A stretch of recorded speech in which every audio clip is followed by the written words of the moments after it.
Oh boy, does it feel good to be back. All Elite Wrestling kicked off their return to the road tonight in Miami with a fantastic AEW Dynamite Road Rager episode. From top to bottom, pretty fun. Fan interaction was good. Just good to see a crowd there in a different building now that they're finally outside of Daly's place. And just to kind of have that vibe back. It was awesome. It was a good feeling. And tonight was a pretty solid show right off the heels of a pretty solid Great American Bash from last night. So we got some really good wrestling in the last couple of days, which is good. So we're here to talk about that tonight. I didn't really plan to be off this evening. It just kind of worked out that way. Excuse me. So I decided I'd come up here after Road Rager to kind of give a recap of the show and talk about last night's Great American Bash. And we have the big news of Jimmy Uso's DUI arrest, which is making a lot of waves across, wrestling socials and shit like that. So we're going to address that situation, and we're going to offer our well wishes to Terry Funk as well. So that's going to kind of be on tap for tonight. But in the meantime, let me know what you thought of tonight's Road Rager show. Give me your letter grades, A, B, C, or D, or 0 through 10 down below in the chat. Let me know what you thought of it. I thought it was a pretty solid show, and it was just good to see them back. So, we got one more SmackDown this week, and then this Monday's Raw is already taped, or it's being taped. Not sure if that's in the can yet or not. So we will have technically one more live Thunderdome and a taped Thunderdome, and then we're done on the WWE end of things. And to see AEW back in a different city tonight in Miami and was pretty awesome. And we'll talk about the show. There's some interesting spots in here, too. Who the hell is Dan Lambert? And he's pretty damn good on the mic, and the fucker was in there taking some bumps. Didn't expect to see that. And, of course, the biggest news of the night here at Road Rager was Malachi Black has debuted. He showed up in the Arn Anderson promo and hit him with a black mass, hit Cody with a black mass, and he is in AEW. A lot of rumblings about that today. I didn't catch exactly what he did because I was busy, but I know Aleister Black, a.k.a. Tommy End, announced his new name somewhere today. I just didn't have time to really see where, so you guys can fill me in on that. But he kind of let everyone know what his name is going to be when he reappears, which pretty much confirmed that he is not going to be heading back to the WWE after all, right after days after his wife Zelina has returned to SmackDown. So seeing him turn up in AEW, it's almost a relief for me, because I'm like, and even tonight we'll talk about Andrade being there. Andrade El Idolo took on Matt something, and that was a really good match, and just cool to see them, treat these guys like the stars that they should be. And to see him there, it's like, okay, if they fuck him up, then I guess, maybe something's just wrong with him. But I'm glad that he didn't go back to WWE as well, because even if they try to do something with him at first, who's to say they would ever follow through? You just don't really trust him. And I think as soon as he left there, he was probably contacted right away by AEW, because he was probably the one of the people that I'd be on, like, I have him on no-cut list. I mean, he's too valuable, I think. So I'm glad that AEW picked him up. He's going to be utilized well. And there was a lot of rumblings earlier on in the day, specifically about the AEW locker room, kind of speculating on some talent being brought in. And we had a feeling that we might see somebody on the first night back with fans. So he is now there. He's going by Malachi Black. I hope I'm pronouncing that right. I'm not sure the significance or why he chose that name. Or actually, I have written down Blacks. I don't know if it's Black or Blacks. But, he's going to have a similar last name, and then he's changed at the first. What the name means, I have no idea. You guys probably know better than me. But it's just good to see him there, and I'm glad he didn't turn back up in WWE, because Zelina has been getting a little bit of shit online for going back there and shit. Everybody's got their own opinions about that and stuff. I wouldn't want to see that same stuff happen to Aleister Black. So I'm glad he made the jump, and WWE, y'all are idiots for letting him go. Absolute idiots. Yeah, it was funny, too. I'm going to answer the Super Chats here in a second, but you Watt M8, thank you for the $5. I want to read yours because I thought the same thing, or I did not think the same thing. I legit thought the power in the venue went out before Malachi Black appeared. I screamed when I saw him. So they were setting this up. He was the first person that came to my mind, because in the opening match, what was it? The opening segment, the lights went out. What was the opening segment? I've lost it. But they went out right away. Oh, yeah, it was Cody and QT Marshall, the strap match. So I think they're in the ring. The match is just about to start or something, and the lights go out, and they come back on. And a lot of people on Twitter were like, holy shit, the lights went out. Oh, that's not a good sign. And to me, it seemed really obvious. I don't want to try to sound smart or anything like that, but I didn't believe for a second that was any sort of technical difficulty, because the announcers just blew it off. I mean, Jim Ross, was just like, yeah, we've had some weather down here. I think if it was a real outage, they might have been just a touch more confused. I mean, they almost like no-sold nothing here. So I'm like, oh shit, I bet you it's going to go out again, or it's going to go out periodically through the night. They're going to do like an Undertaker deal. So as soon as those lights went out, he was the first person that popped in my head. I'm like, I'm wondering if we're going to see him later. But I didn't believe that the power went out. It was too quick. It was too sudden. It didn't have any sort of sense of panic at all. And it came back on really fast. So, I mean, I'm not an electrician. Maybe some of you guys are. Back me up here. If power goes out to that degree, I just don't think that's something that's going to come right back on in 3 seconds. It's probably going to take a minute or two to get that much shit back up and running. So I think they just kind of cut the lights and, flip the switch, flipped it back on. But if it's some sort of an overload or something like that where they went out, I just don't think they're coming right back on. You know what I mean? So it just was too obvious to me, but it was, it was kind of an omen to before, unless the internet reports come out that it was a legit outage, but I just don't think so. I think it was all related to Aleister Black or Malachi Black. And when he showed up later with Cody and Arn, that's when you knew lights went out. They stayed off a little longer that time. He came up. There he was in the middle of the ring. He's kind of got like the glass eye or the eye contact thing going on in one of the eyes. And just good to see him there. The only issue was I did see this chatter a little bit on Twitter, and I agree with it. Excalibur did a really good job of, kind of like he always does, trying to inform the fans of who some of these people are. So, when he came in there, he was, Tommy End. I mean, Excalibur's on top of things because he was aware that Tommy had done that promo earlier on in the day announcing that new name, and he was letting us all know who it was. But the other announcers had no idea. So, I don't know if maybe I would have kept it a little bit more mysterious than that or whatever, but Excalibur can always be called upon to make sure we know who is who and what is what and what their names are and shit like that. So, props to him for at least getting the fans up to speed, who didn't happen to see any of that shit from earlier on in the day. So he's there now. We'll see. His initial feud, obviously, looks like it's going to be with Cody Rhodes. That's cool. We'll get into a little bit more about where that can go beyond here in a bit. And hopefully he's not walking right in the door to get beat by Cody Rhodes. But we'll be talking about Road Rager in a little bit. We got other stuff to talk about, too. We're going to get into the Jimmy Uso DUI situation. We're going to talk about Terry Funk. And we're going to talk about last night's Great American Bash a little bit in addition to Road Rager. And we'll answer some questions. We'll hang out in the chat, that sort of thing. If you guys can do me a favor and smash the thumbs up and make sure you subscribe, I would appreciate it. Let me knock out another super chat from How Weezy. Thanks, dude, and good to see you in here as always. Thanks for the $5. R-Truth, when he gets inducted into the Hall of Fame, I just want to say thank you for choosing me as the king of the ring. This is such an honor. He's definitely got to do something where he thinks it's something else. Maybe he thinks he's inducting someone.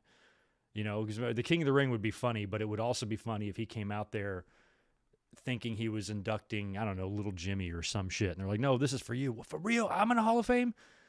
That would be kind of funny. Yeah, he's going to have to do something where he doesn't know where the hell he's going. But, there's also a part of me that, as goofy as he is, he might just have to give us like a minute, 30 seconds or 60 seconds of serious Ron Killings where he like legitimately, thanks the fans and stuff, because he was a trip.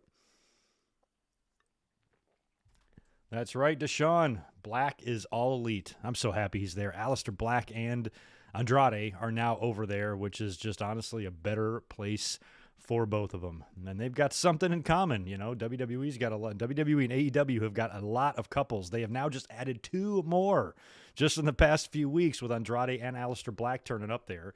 You got Andrade, you got Aleister Black, you got Miro, you got Britt Baker, you got Swole. Who else? Lots of others. Sean Spillwell, I guess Peyton Royce is no longer there, but you get my drift. It's a lot of cross-pollination going on. Let's just put it that way.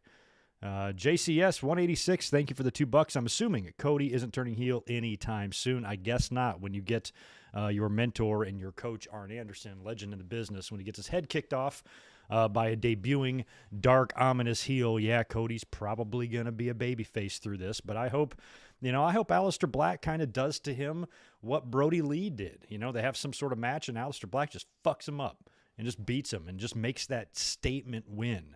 I don't know what the future holds in the long term for Black, but maybe you could talk Dark Order, something going on there down the road or something with him. His name has come up before in terms of a Dark Order, not replacement for Brody Lee, but maybe like a new leader or something like that. I think he'd fit the role well. So he's got options there, that's for sure. John Cena is hero. Yes, he is. John Cena is our hero over here on this channel. Anyway, before we get into Road Rager, let me knock out a couple of things. I've got a video, a fun watch-along this coming Sunday. We're going to commemorate the 20th anniversary of WWE, of the Invasion angle, with a watch-along of WWE Invasion. The July pay-per-view took place on July 22nd, 2001. And we're going to be doing a watch-along this Sunday on the 11th. It's really the only day I have to do it, so unfortunately it's not going to be on the exact 20th anniversary, but that's what we're going to be doing Sunday. The link is already on my channel, so you can go over there and save it, and we'll be up here Sunday at 5 p.m. Pacific and 8 p.m. Eastern for that watch-along. We will be going head-to-head with Game 3 of the NBA Finals, but I think y'all can just eyeball the score on that one, and we're going to watch the Invasion, talk about it, talk about those times 20 years ago now that all that shit was going down. And we did an anniversary stream for the WCW buyout as well that I did a couple months back in March. And today, ironically, is actually the 25th anniversary of the formation of the NWO.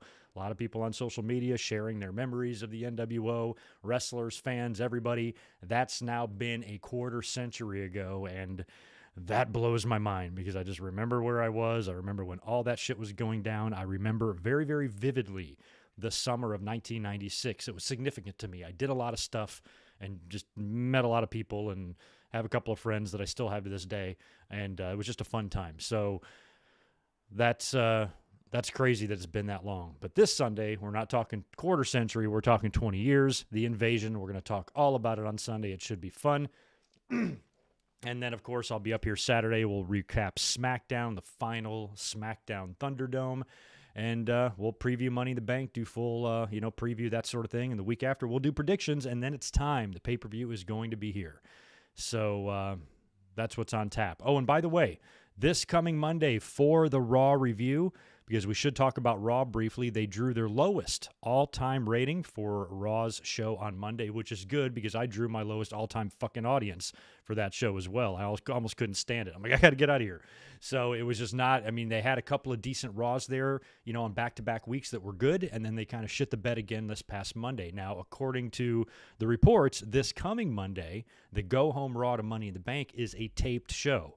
So if the show didn't suck enough bad as it was live last week, how bad, what are we really going to get? I wish I could credit the person on Twitter that said this. I saw it earlier yesterday or today, and they simply said, like, Raw is just an endless blob of content, and that's all it is. Nothing ever happens. It's just this blob of shit that we have to sit through. Some good parts, good matches, couple of funny promos. Riddle will say something funny. Orton will be awesome or whatever, but for the most part, it's just a blob of shit that we somehow have to sift through and talk about. And I'm going to reserve the right to not do a review this Monday. I might not even bother with it because it's just going to suck. So if the spoilers come out or if we get any idea of what they might be, I'll take a look at them. I'll decide if it's worth it or not, but I'm going to reserve the right to just kind of skip Monday and get through this final week until Money in the Bank weekend is here, and then we can start really having some fun. So that's what's on the agenda for the rest of the week. Thanks for sitting through that. Like I said, why don't we start off with the big news that broke yesterday. I knew I wouldn't get a chance to talk about this until today, but Jimmy Uso has been arrested in Florida for his 4th DUI. He was pulled over, and he blew, I think, close to 3 times the legal limit, 0.2 something, and I think the legal limit is 0.08. And this is his 4th DUI. He's had these problems before, even as recently, I believe, as 2019. There was that promo that they did with John Cena on Raw where Cena kind of mocked both of them for their mug shots and the time that they've spent behind bars. Just a few days after that, I think, was when Jimmy got hit. That was like 2 years ago, 2 summers ago. And here it happens again, right in the middle of a pretty damn big storyline. The best story WWE has going throughout all the company. He's a big part of what they're doing. And he gets hit like this. That is amazingly stupid, especially in today's day and age when this guy has been under contract for well over a decade in the WWE. He has got plenty of money, and someone like him cannot take the time to just tap with his index finger the Uber app on his phone when he goes out drinking, and has repeatedly done this and still not learned his lesson, somehow managing not to get fired or having any sort of serious repercussions on him. Came back and pretty much picked up where he left off every time. Maybe that's part of the problem, is WWE never really properly punished him, and he never really learned his lesson. But this blows my mind that somebody of his stature can let this happen 4 times. And if it's happened 4 times, if he's been pulled over 4 times, how many times has he not been pulled over? How many times has he made it home, risking the lives of God knows how many people on the road? The percentages are pretty damn high. I think this guy drives home hammered all the time, clearly has a problem. And now it's the point where, you start worrying about his well-being a little bit, and he clearly is going to have to get some help. You can't get 4 DUIs and be totally okay. For you to be impaired to that level that you think it's a good idea as a WWE superstar, making 6 figures on TV and top storylines with everything to lose, you could spend $8 and avoid risking that, or you can get behind the wheel, risk the life of yourself and everybody else on the road, and then get arrested and get all sorts of fucking heat on you. And now he's got it, because now this has had a day to settle. I'll read you a post today that came up on my Patreon from Fightful Select concerning Jimmy Uso's backstage heat. And it's a follow-up of a WrestleVotes report that Jimmy Uso had, quote, high-level people in power extremely disappointed and legitimately pissed off over his DUI arrest. We can expand on that and confirm it, according to Fightful. Fightful has spoken to numerous talent, staff, and high-level WWE names this week about their feelings on Uso, and there's unanimous concern across the board for him personally. It's what a lot of us have been saying. Goes on to say that they reached out to WWE for comment on Uso's arrest, but did not get a response. In the past, they've noted that wrestlers are responsible for their own actions. Multiple WWE stars expressed to Fightful that they were happy that wasn't the line this go around, considering this situation has happened multiple times, and they think WWE should get involved to make sure things get handled before someone gets hurt. That's a really good point, because every other time something like this happens, they're responsible for their own actions. They need to step in here and say, go to rehab, get help, do something, and you're suspended until that happens. I mean, something's got to go down there. That's very true. The article finishes up by saying Jimmy Uso is well liked among those that we spoke to, but one compared the infractions to Rob Van Dam's in 2006, noting that more happened to him than in 3 arrests. That's and that's very true. Rob Van Dam, of course, had the title, but it's a kind of similar situation there. One top WWE name called Uso's current storyline, quote, the story we've all been waiting for, end quote, and expressed disappointment that he'd risk that. The overall tone was that of fear for safety, disappointment, and frustration. It's also worth noting that in 2019, his DUI charge, he was found not guilty. So it sounds like the WWE, the probably management and the talent and the stars there feel the same way we do. It's extremely frustrating. You're like, what the hell is this guy's problem? There is no excuse for this. But at the same time, he clearly might need some help. And that's what, we would all hope for him, is to be able to get that help. But the problem is sometimes when you have money, and you can afford the right legal representation and the right lawyers, sometimes you can get out of shit. He was somehow found not guilty on that other one, and it was probably taken off his record, because at some point, if you are convicted of 4 DUIs, forget losing your job. We're probably talking some jail time. And it's one thing like somebody like me who's been around and old enough to drink way before Uber and all that shit. I, in my mid-40s, have somehow managed to never get a DUI, even though every one of my friends have had probably not one, but multiples. And it's a very common thing, especially back in the day, to kind of get popped once. But you kind of learn your lesson there. How I avoided it, I have no idea.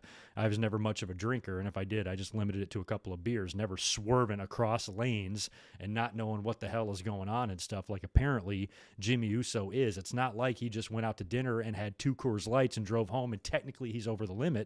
He was out legitimately getting hammered, getting behind the wheel, and then attempting to drive home when he knows how much, you would think he knows how much that could be risking. And, like I said, forget your job and everything. Think about the other people and the driver's safety on the road. The people of Florida better watch out.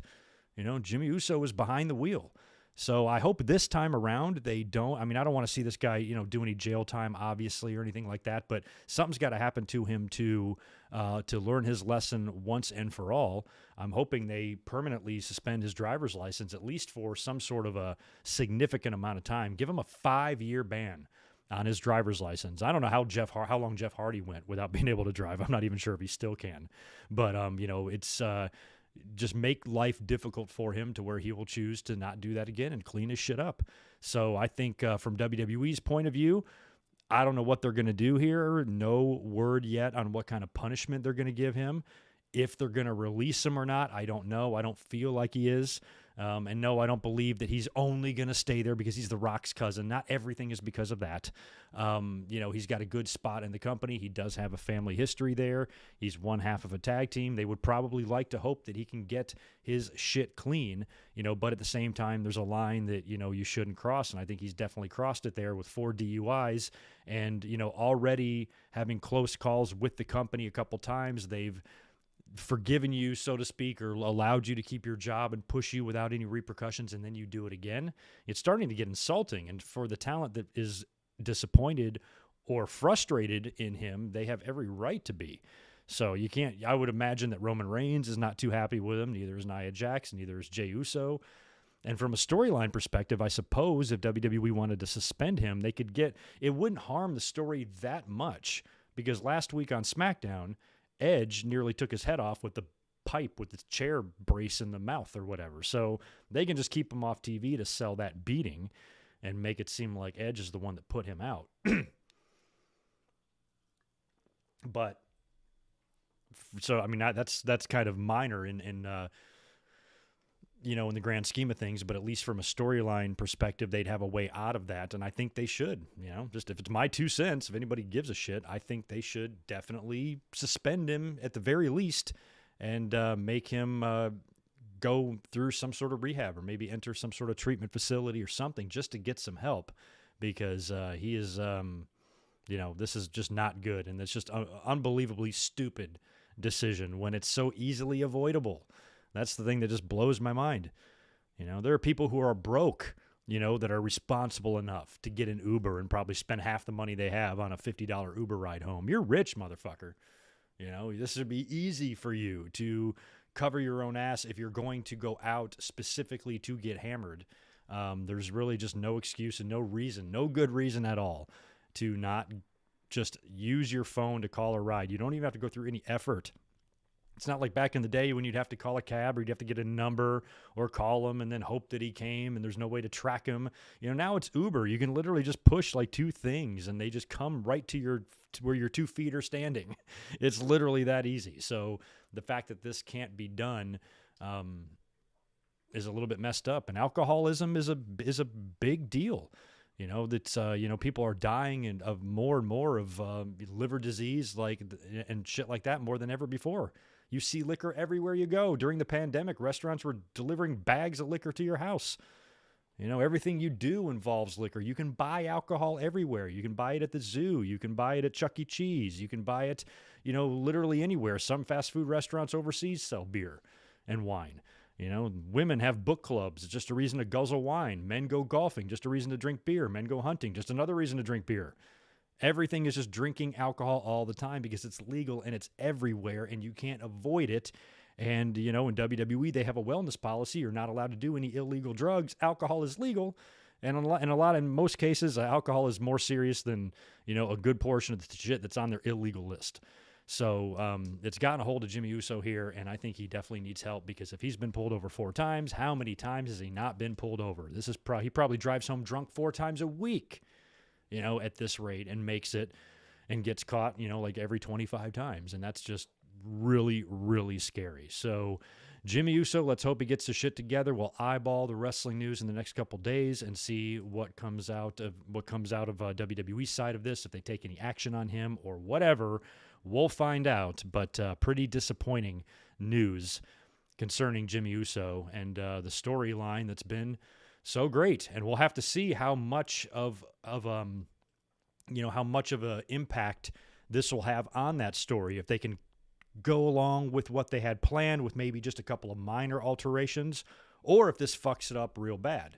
Because, now you're in a situation where it's going to be tough to ignore this on TV. And if John Cena comes back, which we expect him to, and he's confirmed, and he does work with Roman Reigns at SummerSlam, you can bet there's going to be something said in a promo regarding this very DUI charge, I would feel like, or something. I mean, it'd be hard to almost avoid this now, but I guess the most important thing before any of that would be Jimmy Uso's health and well-being. Make sure that he's okay, getting the help he deserves or whatever. But if Cena comes in now, I almost don't know how he can at least drop some sort or throw some sort of shade his way, even if it is in bad taste. I feel like it might be something he'll do. We'll see. But kind of sucks. Sucks, man. Anyway, we'll move on to more just wonderful news. Wrestling legend, absolute legend. When it comes to wrestling, Mount Rushmores, it's Terry Funk, Terry Funk, Terry Funk, and Terry Funk. He's not doing well, according to one of his official Twitter pages that kind of handles his news. At The Dirty Funker, tweeted out yesterday, yes, Mr. Funk is currently receiving residential care for his multiple health issues, which do affect his mind as well as the rest of his body. As you can imagine, some days are better than others. He and his family appreciate all of your kind words. A little bit eerily similar to the Paul Orndorff one, although we got some footage of Paul, which was not so easy to watch. He's not doing well either. There are some reports here of possibly dementia with Terry Funk, which would not be that much of a shock, given his age and his lifestyle and the type of career that he had. So we're all thinking about the Funker. The wrestling world poured in with the love yesterday and support. Tons of fans and just about every wrestler in the business. Like literally all of them. I don't think one wrestler didn't tweet about Terry Funk yesterday. They all did. Like everyone. Just go on Twitter. Just check. Anybody. And it's always a story or a picture or some sort of crazy interaction they had with him because he's the only guy in the business that's had interactions with like every era that we've had. If there are people who are still alive that wrestled in the 70s, he knows them. People in the 80s, he knows them. People in the 90s, he knows them. 2000s, he knows them. Even to modern wrestling now. I'm sure there's people in their mid-20s wrestling right now who have had interactions and met and talked to Terry Funk. He spans every generation. So, eventually, age catches up to you.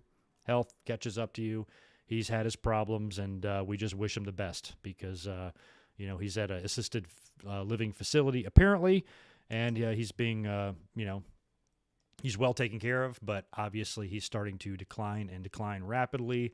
So we love you, Terry Funk. I think my favorite match I saw of his live was in '98. He was in WWE on Raw. He had the Falls Count Anywhere deal with Mick Foley in Richmond, and it was right after Over the Edge. It was like the taping after that, and they brawled all through the arena, deep into the crowd, through the concessions area, and they were just feet away from me during the brawling. It was really kind of cool to see that because you weren't getting a ton of that back then, in '98. So I think that was one of my first experiences with being in a crowd when the wrestlers are just brawling right past me. Pretty cool, and well wishes to Terry Funk. It's a shame. We'll keep our eye on his condition as well. Some interesting news regarding the July 23rd SmackDown coming up in a couple of weeks. WWE is going to be taking part of SmackDown to the Rolling Loud Rap Festival in Miami. So it's going to be a split broadcast. They're going to air part of SmackDown from Cleveland and the other part at this festival, this music festival, I guess, in Miami. So this is interesting. I've never heard of this festival before, but apparently it's kind of well known because most people I saw today on social media were like, oh, that's going to be pretty cool. So it's an interesting, interesting development there. It's something new and it should probably look pretty cool. So we'll see how that looks in just a couple of weeks on SmackDown. Boy, they're not playing any games now. Once they're back to a live crowd, now they're doing split shows already, just 2 weeks in. That's crazy. I'm ready to get rid of that Thunderdome, that's for sure. Like I said, do me a favor, smash a thumbs up. Not a huge audience in here, probably because everybody in the world is up on YouTube right now. I should have waited an hour and came up later, man. But anyway, we'll continue hanging out. We'll answer some questions. We'll take it slow. Got to take it slow, baby. See what you guys have to say about everything else tonight. And we're going to start getting into Road Rager now. And then we'll wrap up a little bit with, actually, we might talk about that first because we're going to give it a quick kind of gloss over here. But I do want to talk about Great American Bash from last night because it was a little bit interesting. And we got a big match set up for next week. Oh, yeah, Curtis. I remember the setup to that match, that I Quit match with Flair, with Terry and Ric Flair. Yeah, just imagine, God, if I ever did a Terry Funk video, Jesus. I mean, it spans so much. You know, it's just endless. I mean, his career is like an endless, bottomless pit of wrestling. Remember, and Beyond the Mat, that whole piece on him, his retirement match, that was in 1997. That was 24 years ago when he tried to retire. He wrestled all the way up until literally it felt like the end.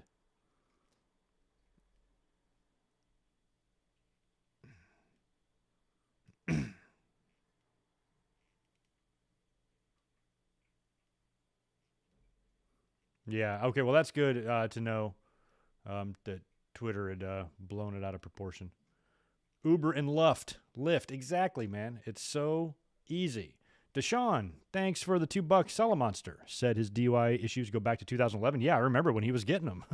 Yeah, I mean, both of them have been in trouble, and and I think Jimmy is now in the lead, but they've both had issues with this. And, and it is a problem in the Samoan bloodline. I mean, we lost Umaga to like an overdose. There is a history of drug and alcohol abuse among that family. And I can attest, I don't to talk about my personal life. I have a close family member in rehab right this very second as we speak for alcohol, so I know, better than anybody, what it can do to people and stuff. And I've always felt very, very, very blessed that I'm just never really been a huge drinker. I can drink and I can have my fun. But I'm not really a big hard liquor drinker, and it's never really been my choice. It's never been my vice. Yeah, actually, I hate hangovers. I don't like the way they make me feel, and they're not worth it. I kind of drink on special occasions, and I can have my fun, but I've never been, even close to dependent on it. And if I did, it would make me sick all the time. It'd be horrible. So I can't imagine what it's like to have alcohol have that much of a hold on you, to where it clouds your judgment so much that a $12 Uber ride is just something that you're not going to be able to do. That's pretty crazy. That's why you're on that line. I'm like, am I pissed? Am I frustrated? Am I concerned? It's like all of those emotions into one, because on so many levels, you care about these wrestlers. You want them to get help personally. But as a fan, you're like, man, you just fucked up that storyline, And then from a smart fan's point of view, I'm like, oh, my God, you idiot. How could you do that? And, if this was a friend of yours or a family member, you'd probably have some pretty choice words for him, I've been there. Chris Ludecki, welcome back, dude. Thanks for the $5. I've been told consequences out here in California are way more serious when you get a DUI other than other states, so I Ubered everywhere I've ever drank at. Yeah. In North Carolina, they were pretty strict out there as well. I had a lot of friends that got them out there. I've luckily never had to deal with it, but I can imagine they really make you, especially if it's your first, I think you just have to pay a shitload of fines. You have to go through all sorts of trouble, probably have to take a drug class or something like that, and they just make it a pain in the ass. But when you get more of these, then you got to really start thinking about being in some serious trouble here. So, but Jimmy will likely avoid any sort of consequences from a legal perspective. It's probably his job he's got to be worried about most of all right now. Stone Cold 10X, thanks for the $2 from you. What surprise do you think we will see at Money in the Bank? We're going to see something. I don't know. It could be anything. It just depends. I mean, there's some surprises that I think we could see would be awesome, and there's some that I think would be doing it for the sake of doing it. One name in particular is Becky Lynch, because I've said from the start that she had like a year-long run. She beat Ronda. She beat Shayna the next year at WrestleMania. She had to give the title up due to pregnancy. I feel like her winning the briefcase would be a waste.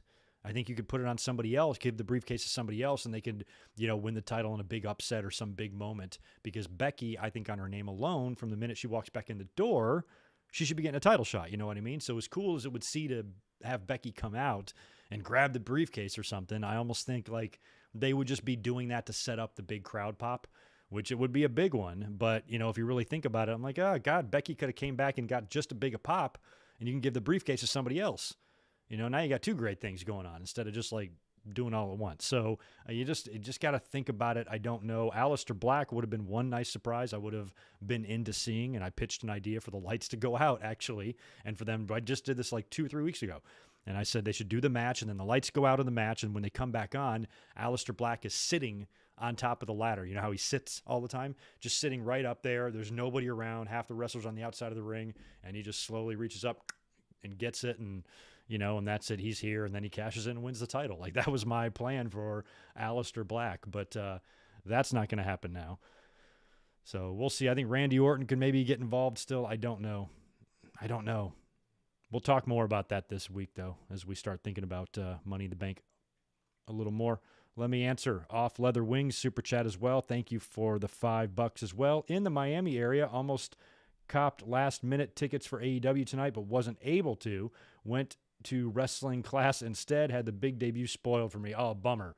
That's a bummer, but it was a good moment. You kind of felt it, though, the way those lights were going off. You knew something was going to happen. Appreciate that again. Mubio, the Cocker Spaniel, thanks for the 5. Tommy Dreamer, I'm going backwards in these super chats, by the way. Tommy Dreamer and Terry Funk and Beulah versus Edge and Foley and Lita is one of the best matches ever. It was at ECW. Oh, yeah, okay. I had to kind of read that all together. I get what you're saying now. Yeah, that was all fun. It was always good to see Beulah turn up at the one-night stands. And Terry Funk, too. I ordered Barely Legal on pay-per-view, and I had to take a big chance because I think I had to work, and I had to not only trust my then very, very archaic cable system to put the pay-per-view on because you had to like call ahead. So I had to trust that it would work, and I had to set a VCR on top of it. And I got home like 20 minutes after the show started, and it was working. But I watched that one raw, man. It was awesome. Joey's Adventures, thanks for the $5. When WWE gets back on the road, do you see them loading the first 2 shows with returns and debuts, or a little at a time like AEW looks to be doing? I think so. I think they got a couple of things in their pocket that they should sprinkle, because you also don't want to have 2 debuts. The way Black debuted tonight, if they would have done a lights off thing in the end of the main event with the Bucks and had somebody else debut like Braun Strowman, I'm like, well, shit, you got to spread that out. So if WWE's got something similar planned, then yeah, I think I would sprinkle them around the few shows to give those fans the really good experience instead of just giving everybody one experience on one show. But I think something big, I don't know if anything's necessarily going to happen big on SmackDown, possibly on the Go Home SmackDown, but at Money in the Bank, because I don't think we're going to see any title changes. At least that's what I hope not. If that's the case, you're going to have to see something kind of interesting happen in addition to those briefcase winners. Know what I'm saying?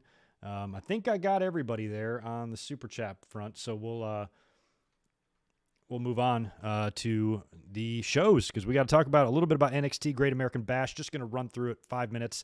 Then we'll get into Road Rager and we'll hang out and discuss that. Deshaun, thanks for the $2. I'm going to be at Rolling Loud. This is crazy. That's awesome. So you might be able to see that, whatever they have planned. I guess they're going to have a ring set up there and have matches or something.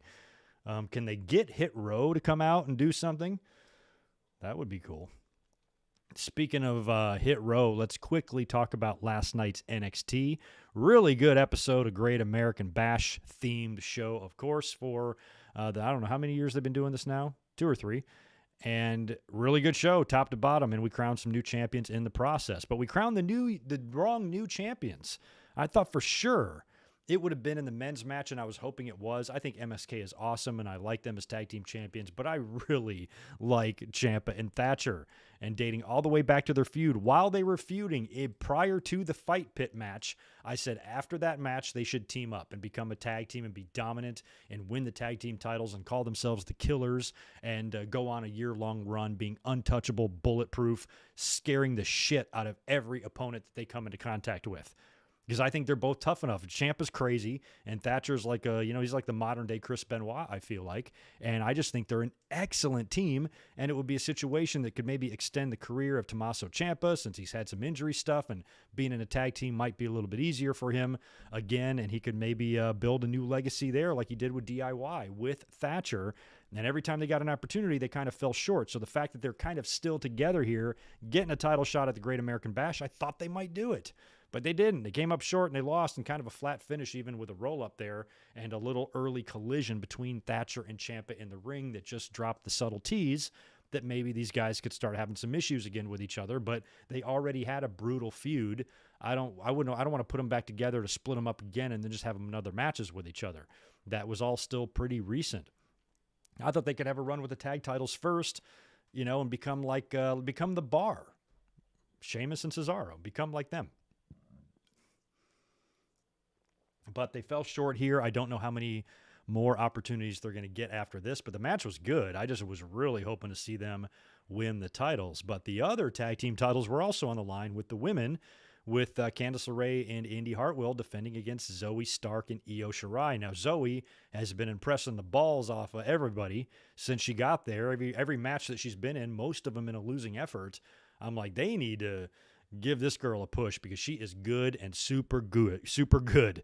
And Io Shirai has now avoided the imminent death of what happens to you on the main roster, and looks like she's going to be sticking around in NXT as well, because they beat Candice LeRae and Indy last night and won the NXT tag team titles with the assistance from a returning Tegan Nox. Now, they did that battery power thing, that cell phone charger deal that's been slowly charging over the course of the past few weeks. We've all been guessing on what it is. Most people had it pegged to be Tegan Nox. Kind of the lights go out, the thing shows up on the Tron fully charged.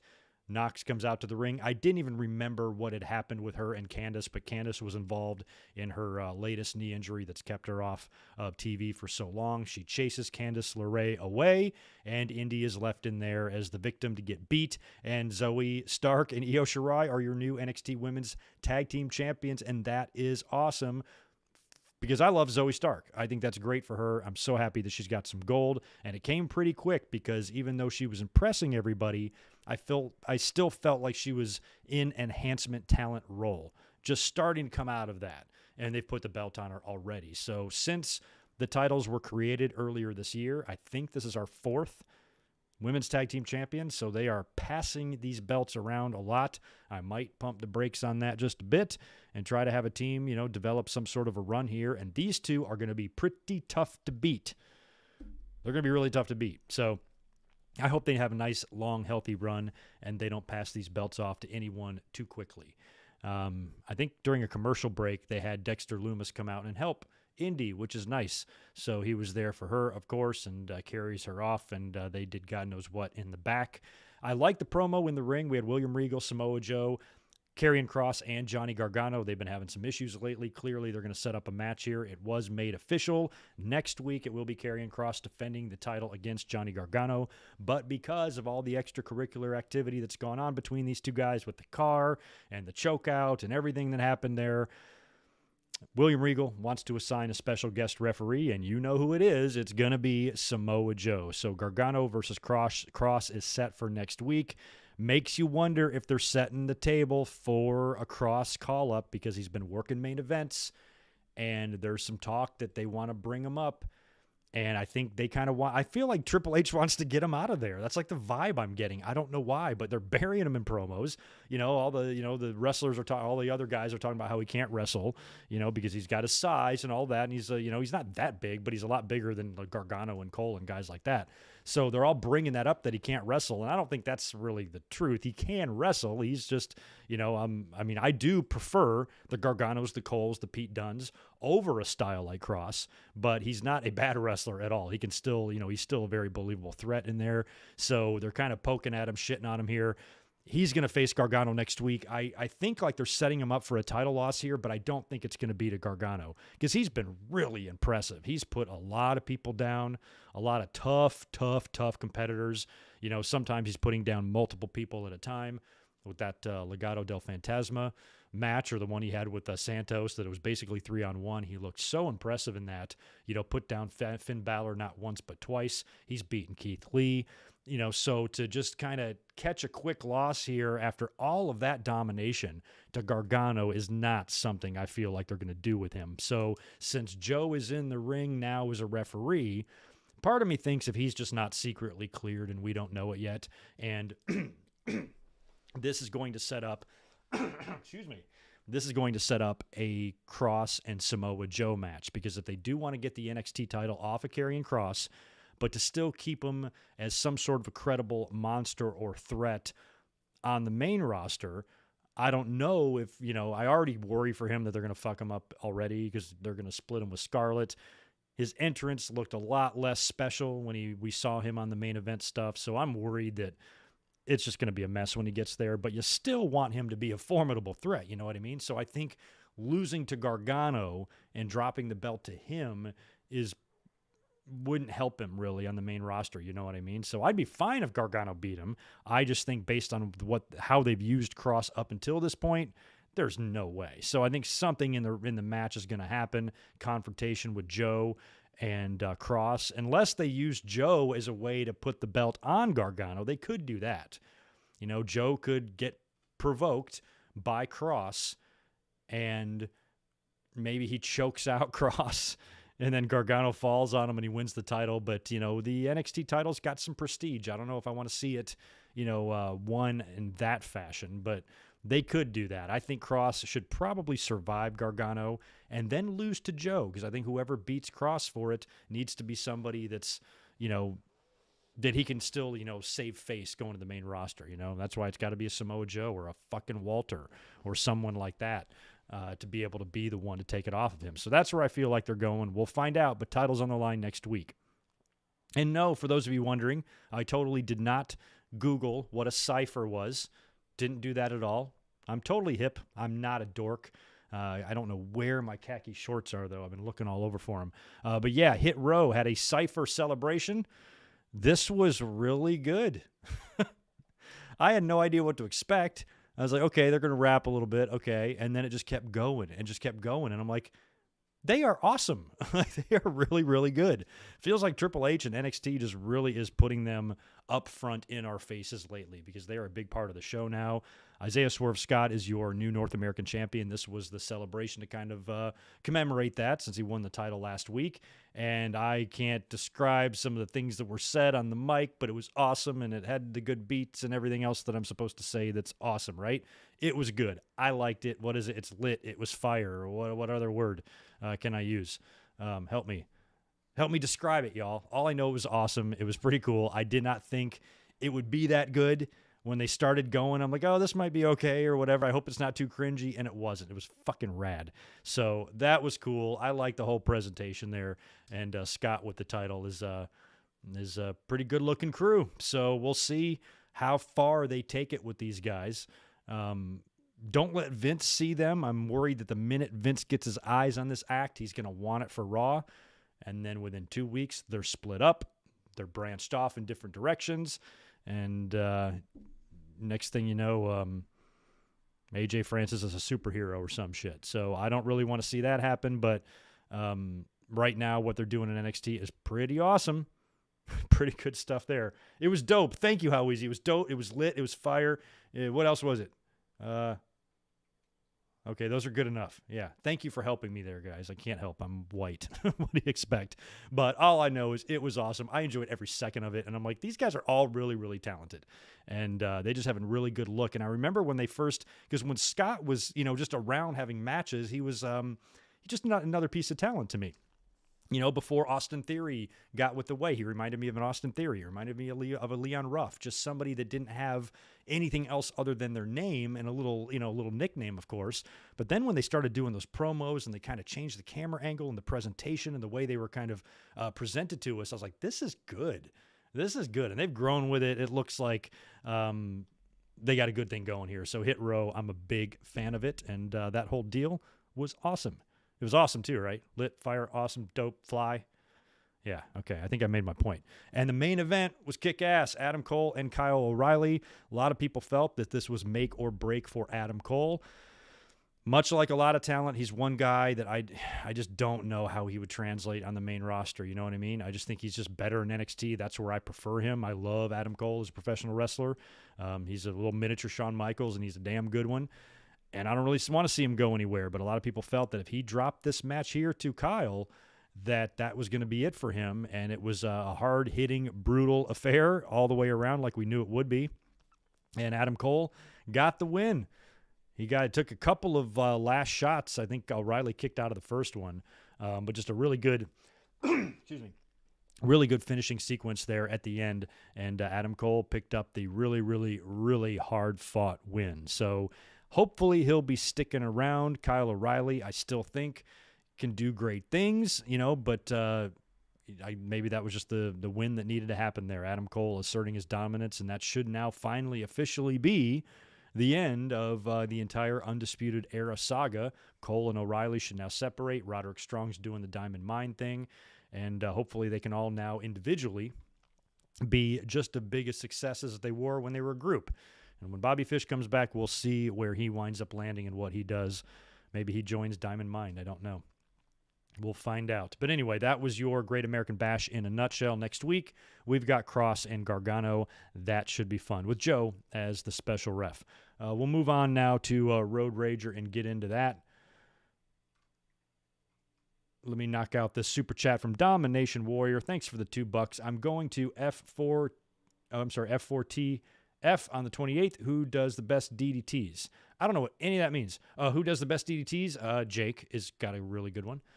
And you know who had a good DDT just last night? I should have mentioned. They did the match with Cameron Grimes and LA Knight for the $1 million title. If Grimes lost, I guess he has to be his butler or some shit like that.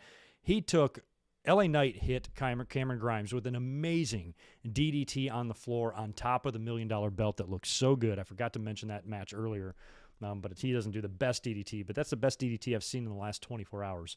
Looked awesome.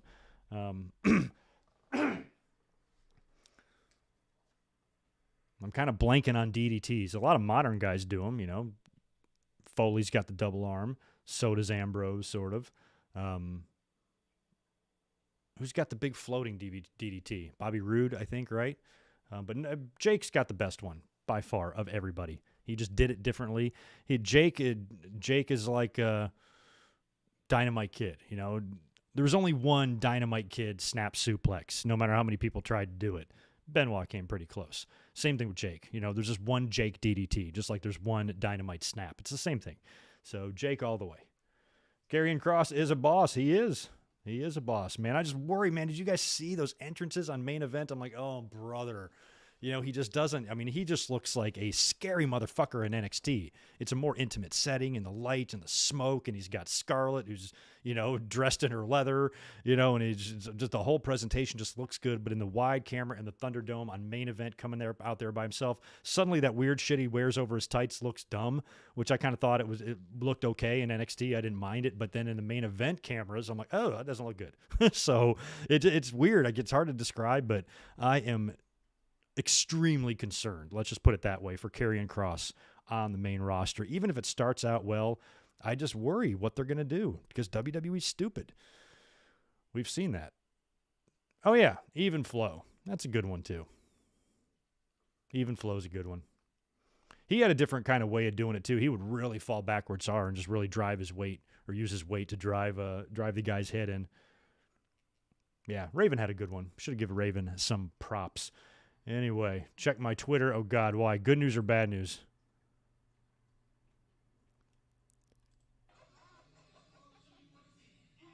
Oh, what are they? Is that the is Stu Bennett or Wade Barrett was dancing to the Cypher? Is that what that was? That's pretty funny. He probably looked worse than I would trying to do something like that. Yeah. Anyway, let's get into Road Rager. That's why we're here, right? We're here to talk about that.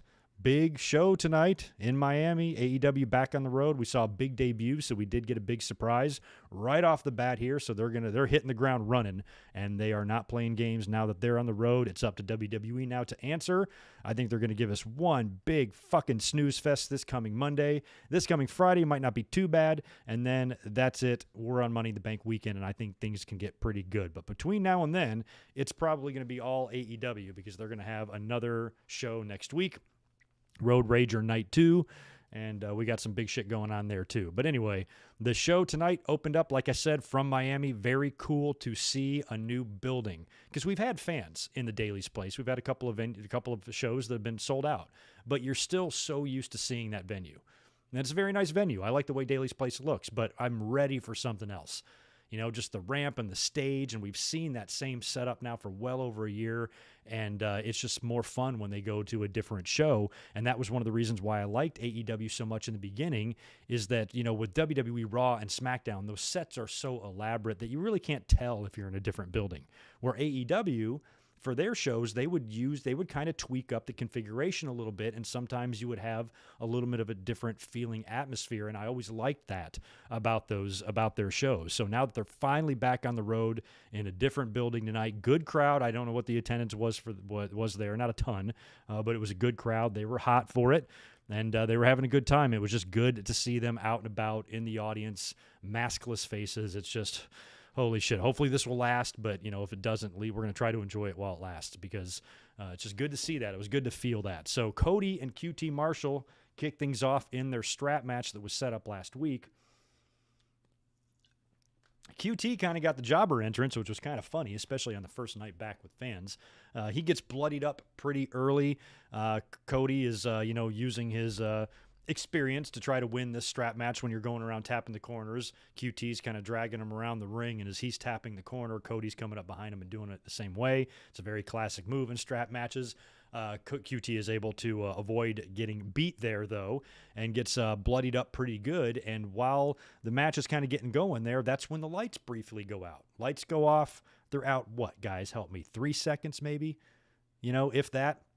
They go out and they come back on. And like I said earlier, when we briefly talked about this, I wasn't convinced for a second that this was a real outage of any kind. A lot of people were on Twitter going, oh shit, the lights went out. I'm like, man, JR was way too cool for that. And like I said, I'm no electrician at all. You know, I don't even know how to, I can barely fix a trip breaker, so I don't know shit. But I would assume if there is some sort of a massive failure or overload and the power to an entire building goes out, I just think it would take a little bit longer than 3 seconds to boot all that shit back up, and it seemed to be like just the lights, but it just got dark, came back on. I didn't buy it for a second. And the first thing I thought about was Aleister Black. I'm like, oh man, maybe the lights will go out a few times throughout the night. I thought for sure they would go out in the Jericho MJF thing, and they didn't. So I wasn't convinced that that was a real outage, but they played it up well because, Florida's got a tropical storm blowing through there. They've had some sketchy-ass weather down there, so it all kind of fit like something might be going wrong, but they came right back up, and I think JR was like, well, we've had some rain down here. Like he didn't even seem rattled by it at all, so maybe the announcers could have done a better job of selling it. I think they should have just stayed silent and then came back on, like 30 seconds later, oh, we're sorry for the audio loss there. I mean, it was like instant, so kind of felt a bit obvious. In the end, though, Cody is able to regain control, get his hands on QT, and I got to hand it to him. This was a pretty good finish here. He hit like a trifecta of crossroads. But QT is kind of a big boy. So when Cody hits him over for the first one, he's kind of like bridge up, to get out of it, to get up for the second one. And he does. And then they do a little pause, and he's able to pull him up and do the third crossroads. It looked pretty good. And that was a very definitive finish there, and hopefully an obvious end to the Cody and QT saga. Now, if this was WWE, they'd be wrestling again next week, but we would see what Cody would do later in that big debut. Something I'm not a fan of. They do this 2 weeks in a row. Last week, I thought the attack on Sammy Guevara was a little bit lame. In the parking area or whatever, I think Spears came in and whacked him with the chair. So now you go backstage somewhere, and Spears is cutting a promo. It's, they got the blue light behind him and everything, and it's all set up. And wherever he is, you would think he can see, right? He can see in front of him. And as he's talking, Sammy Guevara shows up and whacks him with a chair. And he came like kind of from the front, which I'm like, how did you not see him? Out of your peripherals. Kind of crazy. So anyway, he nails Spears. He goes down, and Sammy's like, it's not over, bitch, or whatever. So that deal continues. I do like the way they've branched off Pinnacle and Inner Circle and had them kind of do their individual stuff, but some of it is extremely 50-50-ish with the booking here. Even later on, we would get that six-man here in a little bit. I knew the minute this match was announced that Wardlow and FTR were going to win because Wardlow got beat in the MMA fight. So they're going to get their win back here. It's like what they're going to do. And now it's the same thing with Sammy Guevara and Shawn Spears. So I didn't really like either segment. Even though I like both of them as wrestlers, I didn't like the chair hitting stuff. We then go to the ring for a Kenny Omega and Don Callis promo. They try to say what they did last week, try to say a lot of what Paul Heyman and Roman Reigns are saying on SmackDown right now, and that is that they have no other challengers. There's no one left to beat. Well, now the fans are back. Now we've got a crowd out there. Now we're starting to hear the Hangman Page chants. Page, Page, Page.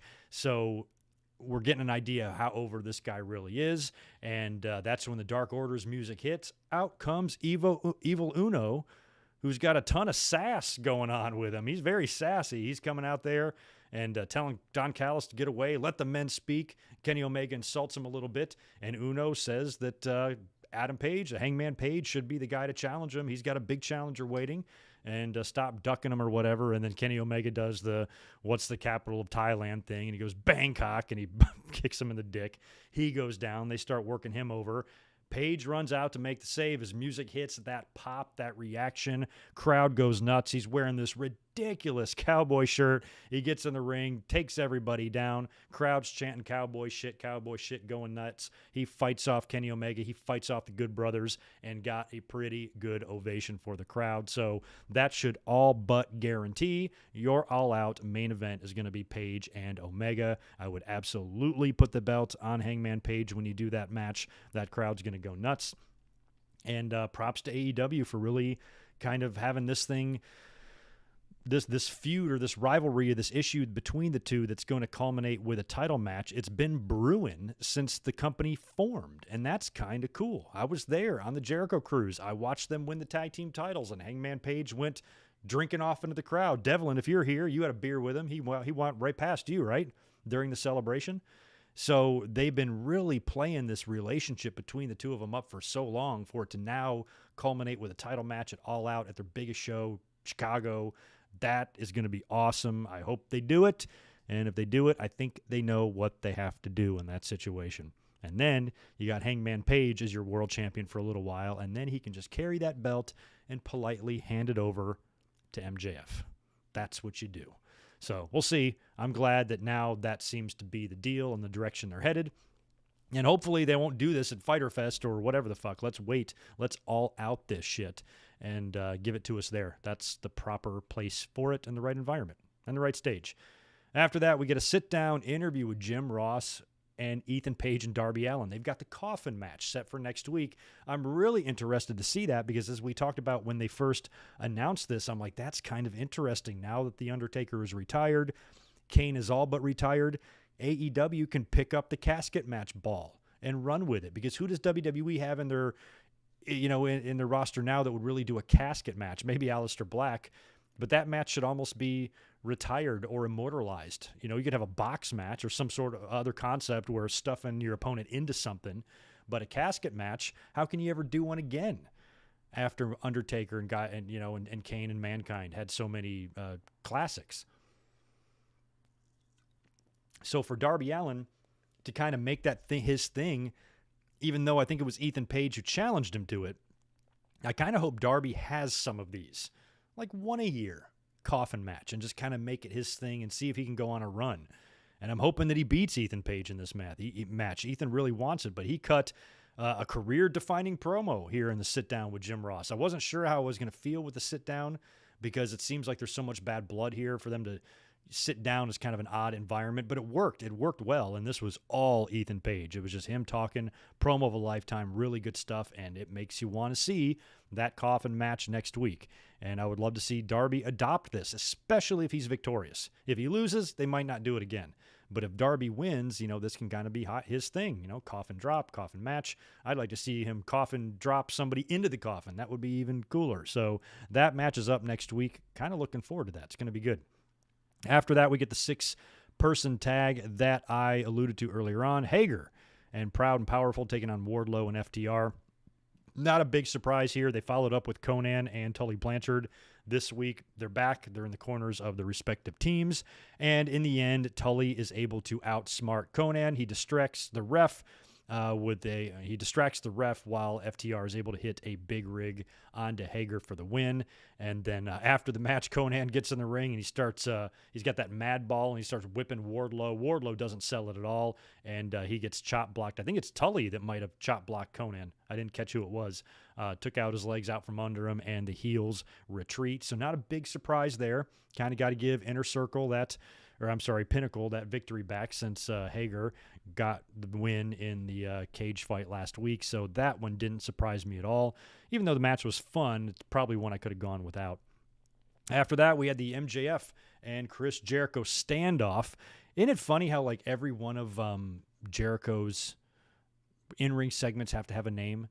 He's had like the debates. He's had the Inner Circle, ultimatums. He's had celebrations. What else has he had? Debates, celebrations, ultimatums. He's had like a bunch. You get my drift. And I think that every time he does get in the ring, they should try to sell it like it's a big deal, where in WWE, in-ring promos are a dime a dozen. You can expect everyone who's in a feud, if they're not in a match, they're going to come out and cut a promo, then their opponent's going to come out and interrupt them. They're going to say a few words, then they're going to fight and either have an impromptu match or just a brawl, or that leads to a match next week or whatever. It's the same shit. And it doesn't, none of it feels different. None of it feels special. It all feels the same. So the fact that Jericho is actually going around and making each one of his in-ring segments or promos kind of like its own separate show or its own separate attraction is pretty classic Jericho. You know what I mean? So I enjoyed that, and I enjoyed this. This was good stuff. They had the table out there. It really kind of resembled a contract signing. Each guy sits down. They're on each side of the table there. And Jericho, of course, wants another match with MJF. MJF will not give it to him. MJF mocks Jericho for begging him to get a match. And this is where I need to enlist. I was trying to pull up my chat so I could see it again. This is where I need to enlist the help of all of you, because I didn't catch his long-winded labors of Jericho stipulations. Now, in order for Jericho to get another match with MJF, he has to do like 5 things, and MJF laid them all out. But I was typing, I was doing stuff, I was distracted, I was trying to listen, but I just did it in one ear, out the other. And I didn't catch any of it. All I know is that if Jericho overcomes obstacle 1, 2, 3, and 4, then obstacle 5 is a match with MJF. And Jericho even alludes to on the mic that, you know what, even if I get past all of that and if I can't beat you, maybe I don't even belong in TNA. Or, Jesus, TNA, what the hell am I talking about? Maybe I don't even belong in AEW. So they're kind of planting an early seed here that it might lead to some sort of a retirement match, loser leaves town match, something like that with MJF in the blow-off. So, maybe Jericho comes back and gets one more win, and then they do a blow-off retirement deal. I don't know. But apparently Jericho's got to do a whole bunch of stuff. He's got to run the Double Dare course, or something. And then if he's able to get through that, he'll get a match with MJF, and they might add or tack on a couple of extra stipulations when we finally do get to that. But in the end, I think it's going to lead to MJF being world champion one day.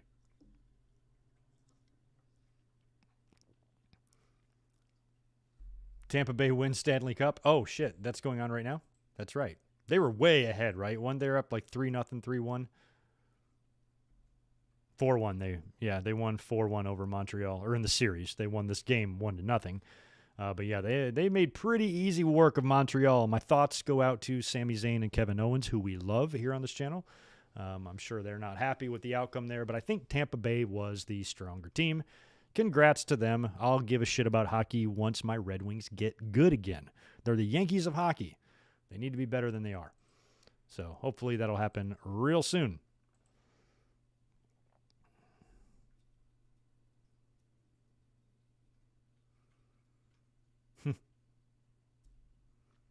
Okay, thank you for this, Deshaun Robinson. That makes sense. Jericho will have 4 matches with members from the Pinnacle, with each match being a different stipulation, and if he wins all 4, he will then have his match with MJF. Okay, thank you. I just didn't catch that. I remember when I finally started paying attention again, MJF is saying, like, and then number 4, and I'm like, wait a minute, what the hell are we on? I was so lost. I'm like, you know what? I'll ask the chat. They'll tell me. So thanks for filling me in there. I had no idea what the hell was going on. After I'm sorry, I didn't finish out what we were talking about. So anyway, MJF lays out all those stipulations and those obstacles, the labors of Jericho, I think they were titling it, and Jericho basically agrees to it, but MJF insists that they shake on it. So they shake in the ring, MJF tries to go away, Jericho pulls his arm and boom, hits him right in the teeth with a Judas effect. Out goes Maxwell, and that was the end of the segment there. And Jericho was back. We got to hear the Judas song from the crowd, and he played up the crowd a little bit, told him that Y2J was dead a long time ago, and a little ad-lib moment clearly there. But good stuff from both. Mic work out of both these guys obviously is going to be probably the strongest part of the feud. And, yeah, good stuff. MJF and Jericho heading for another showdown, and that will probably be All Out. I mean, if you stretch out these 4 matches, well, maybe it could happen somewhere else. It might just happen on Dynamite, but feels like they might stretch that shit to All Out. Maybe add on another stipulation to it or something like that. Maybe with Jericho retiring for real or kayfabe, I don't know. Or maybe leaving for a bit. Go do some Fozzy stuff, come back in 6 months, come back in a year. One more final hurrah, official retirement, and then call it a day. I don't know. No idea what Jericho has got planned. Did he take out a fan? I didn't even notice that. Did he take out a storming fan? I thought Jericho supported insurrections, right? Yeah, where was he on January 6th?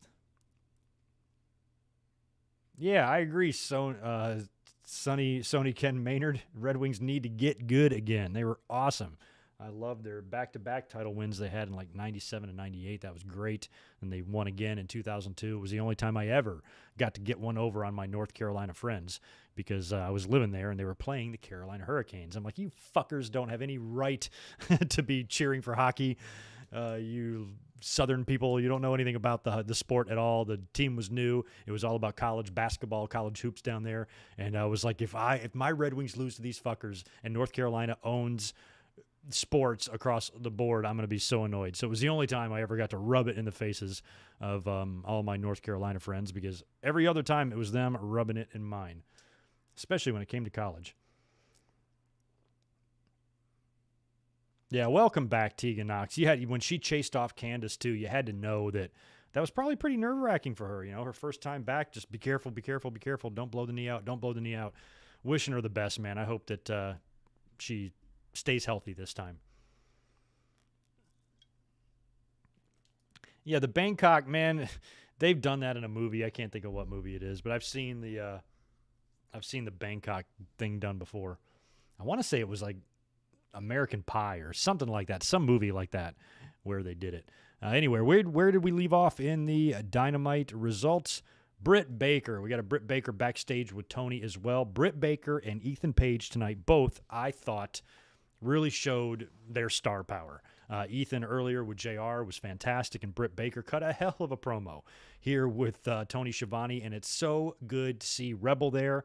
She was injured last week with the kneecap thing. She's back to work like the boss she is. Looks like she's got some crutches or something there, and she'll probably be laid up for a little while, but good to see her at the side of Britt Baker like the warrior she is. She ain't missing no time. After that, we got the much-awaited in-ring debut of Andrade El Idolo taking on Matt Something. I was looking forward to this, to see Andrade in the ring, to see what his presentation was going to be like, to hear his theme music. Well, I guess we already have, but to actually pay attention to his theme music and see how he is in the ring. Came out there looking pretty good. I know he's done the mask thing before, so he's got the mask, black leather, and coming out there, speaking of the Yankees, wearing pinstripes and a nice pinstripe suit. He would wrestle in the pants. And the match with Seidel was really good. Great early spot where he's got Seidel down. Andrade goes for a moonsault. Seidel moves, rolls out of the way. Okay, I think we're reconnected. My OBS just briefly stopped, but I should be coming back to life any minute. Yeah, we're back to life. Okay, sorry about that. But 1 year ago, if you would have we would have been hoping that one day in the future, hopefully Andrade and Aleister Black can just ride out their contracts and go to AEW one day. You know, they're there now. They have them both. So that's those are two big, huge signings. One debuted in the ring and one debuted overall. That's big. Those are two guys that both I thought were worthy of like contending for the world title, not just the Intercontinental or the US or just being on Raw every week, but being actual championship contenders. WWE didn't see that. So now maybe we can see these guys do more. I'm excited for that. Oh, man, just good to see them both there. And Andrade looked really good. So we'll see where they go with these guys. And when they start having programs and shit to do, it's going to be interesting and fun. And I guess we already know what Black is doing, not so much Andrade yet. After that, we showed a Christian and Matt Hardy package, kind of detailing their history of what's been going on with them the past couple of weeks. And, oh, shit, I stopped again. I think we're back up. All right, OBS is acting a little funny. It might just be my internet connection. I'm not sure. I got great internet. But anyway, we're okay. I was trying to talk about the Christian and Matt Hardy package, detailing what's been going on with them the past few weeks. And I kind of liked what Christian said here about their history, because obviously they can't show any WWE footage, but he's alluding to all of those years of TLC matches between Edge and Christian and the Hardy Boys. And I've always talked about how Edge and Christian won nearly all of those encounters. And back in the day, I was going to shows at this time. I saw some of these matches live. I was at SummerSlam 2000 for the TLC matches, and I used to laugh so hard about how salty the fans would get that Edge and Christian won all the time. They got that same type of heat that like Charlotte gets. You know what I'm talking about. Oh, they just keep getting, and the fans were so mad because they weren't taking all the bumps. It was the Dudleys and the Hardy Boys destroying tables. Edge and Christian barely did shit, and they won every match, and it was pissing the fans off, and I loved it. I just loved it. So Christian kind of talked about that in the promo here, saying, when we had those wars years ago, the side that I was on was always the winning side. And he's right. They won nearly all of them. So not all of them, but close to it. So that was kind of cool. And I guess they're headed for, I don't know, one-on-one deal or something. And eventually after that, you would think the Christian and Jungle Boy are going to have to do something with each other. They also presented earlier on in the day Jungle Boy with a nice little trophy or something to celebrate his 50 wins. He was the first AEW wrestler to reach 50 wins. First one ever. You can't undo that. So they gave him a little trophy for that and a little ceremony prior to the show. Diet Vodka is here. I know. Sorry about the stream. Luckily, I get notified if it shuts down, and it just gives me like a little reconnecting thing, so I'm able to tell when it's back on.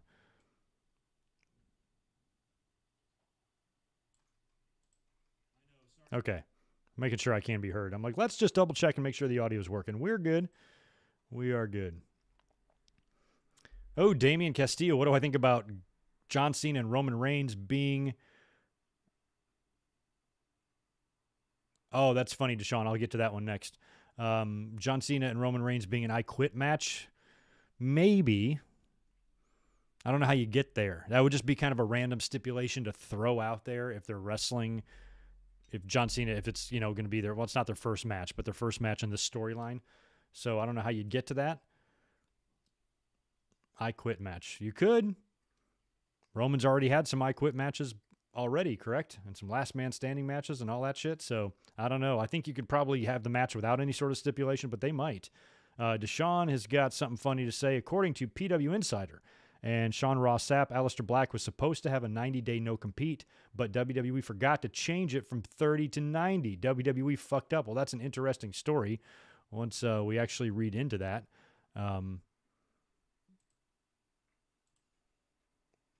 See if there's anything on that.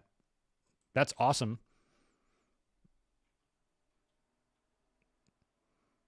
That is really cool. I hope they messed up. I just hope they don't take it out on Zelina Vega, which they probably will, knowing them. But that's fucking hilarious. I mean, I got to read that just to believe it, that they would let something like that fall through. Yeah, here it is right here. Per PW Insider, WWE forgot to update Aleister Black's non-compete from 30 to 90. I wonder how he knew that. I wonder how he knew that they forgot. And he was like, shit, I can show up there. So does that mean WWE didn't know he was going to be turning up there tonight? That's so awesome. Oh, I'm so happy. Fuck you guys. I'm glad he didn't go back there. I kind of thought that he would, they would lure him back or whatever, but to see him turn up tonight was tremendous to see. Oh, that's so hilarious. Ha ha, suck it, WWE.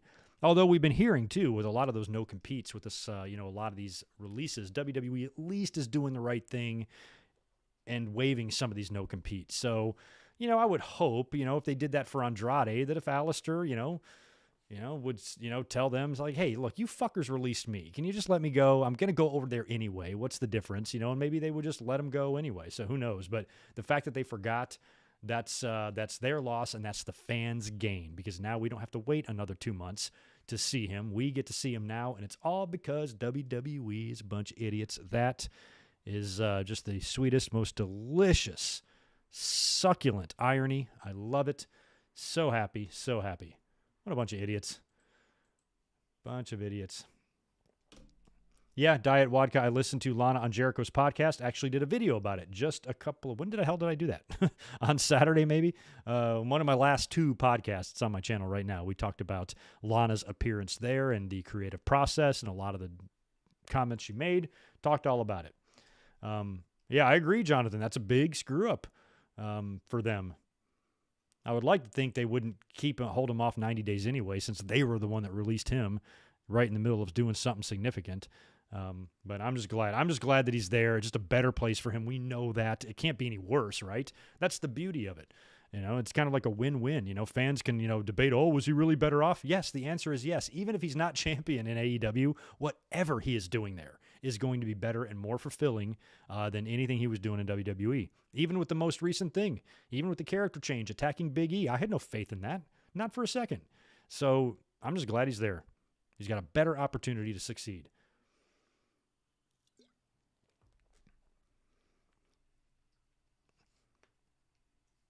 Yeah, and that's the one thing we talked about, that when word of and those reports were coming out that WWE was slashing some of those non-competes. It was like, it doesn't make you feel that much better or anything, and it doesn't excuse, ridiculous firings for no apparent reason, especially when you go so far out of your way to hire all these people. But at least they're not holding them hostage, and they're at least letting them go off and continue to live their lives, and not making them adhere to the no competes. So at least WWE did the right thing in a few of those occasions. And it's not just Andrade, After that, speaking of Mr. Black, we go to Tony Schiavone in the ring. He's got Arn Anderson with him. Arn talks about how it's good to be back on the road and he's happy and blah, blah, blah. And that's when the lights go out. So here you go. I was waiting for it. I knew they were going to go off again at some point. And this time they stay off a little bit longer. When they come back on, Tommy End, a.k.a. Malachi Black, is standing in the corner. He's got a suit, kind of got some almost like Undertaker-ish face paint. He's got like a glass eye, and he's standing there, and Arn Anderson looks at him, and boom, Arn Anderson eats a black mass. Cody turns up out of nowhere, and he's like, come on, man, just let me check on him. And Alistair's like, okay, check on him. And then boom, Cody eats a black mass. And he stands there, and it was awesome. Excalibur clued us in to what his name is going to be. He called him Tommy End, but then went on to say that his name is going to be Malachi Black, which he announced earlier on in the day. Somewhere, I just didn't see it, but I did read the report of the name. I wasn't even sure how to pronounce it when I was reading it. And I was like, oh, it's Malachi Black? Okay, or whatever. So fine with me, whatever he calls himself, just be somewhere and wrestle. That's all I care about. You can call yourself the Hamburglar for all I care. Just get out there and start black massing motherfuckers. And that's what he did. So it's so awesome to see him there. Clearly, his first little issue is going to be with Cody. And Cody better put his ass over, man.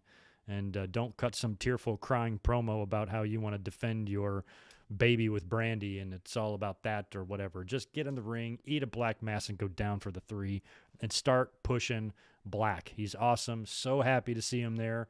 And we'll see how long it takes to develop him and how they're going to use him and what type of, programs he's going to be in. A lot of interesting people there to work with, not only from just an great in-ring match perspective, like Black and Kenny Omega or guys like that, but just other big monsters, him and Lance Archer, Black and Miro, things like that, might be fun as well.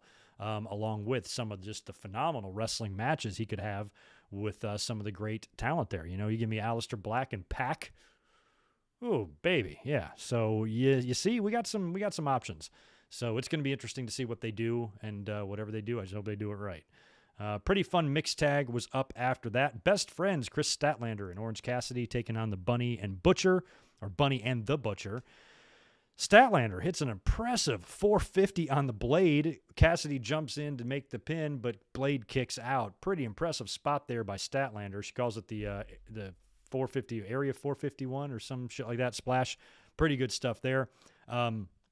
Earlier on, prior to the match, everybody kind of gets checked for weapons like brass knucks, which have come into play in this storyline in the last few weeks. So it appears that no knucks are around, but during the match, Bunny apparently has a spare set of brass knucks somewhere. She slips them into the Blade, and he nails the shit out of Orange Cassidy. It looked like he legitimately hit him in the face with the brass knuckles. He goes down. He's like literally unconscious, dead, whatever, and he ain't moving.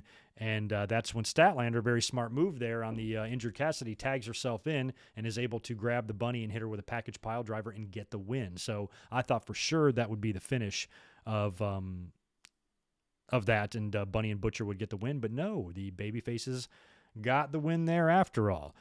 Here's something that I didn't quite understand. Who the hell is Dan Lambert? This guy is outside the ring. He's talking about some MMA people that are out there. I'm totally lost in whatever's happening here. And he gets on the mic and he just cuts a scathing promo on AEW and wrestling and Tony Khan. And I couldn't even really catch everything that he was saying, but he's really, really good on the mic.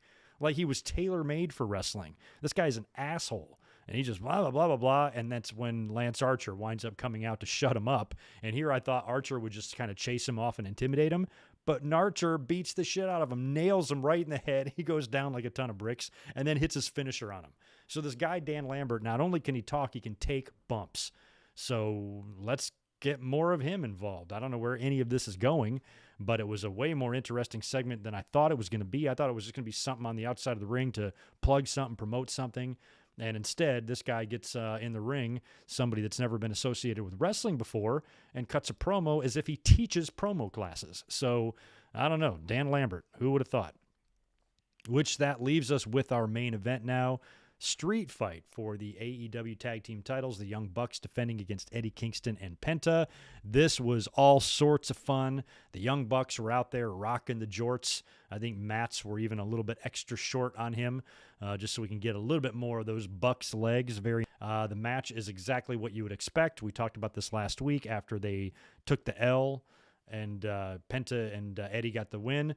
I didn't feel like the Bucks were going to drop the belts here. I thought it was just going to be a good tag team match and they would retain. Pretty much what happened here, but Eddie and Penta came damn close. As a matter of fact, Eddie's got a choke or something on Matt Jackson, and he's tapping out, but before the referee can see it, Nick hits the referee with a 450 splash. The Good Brothers then come out to help, and there's all sorts of, interference out here. Cutler, of course, is there with the spray, and he's then attacked by the Elite Killer, or the Elite Hunter.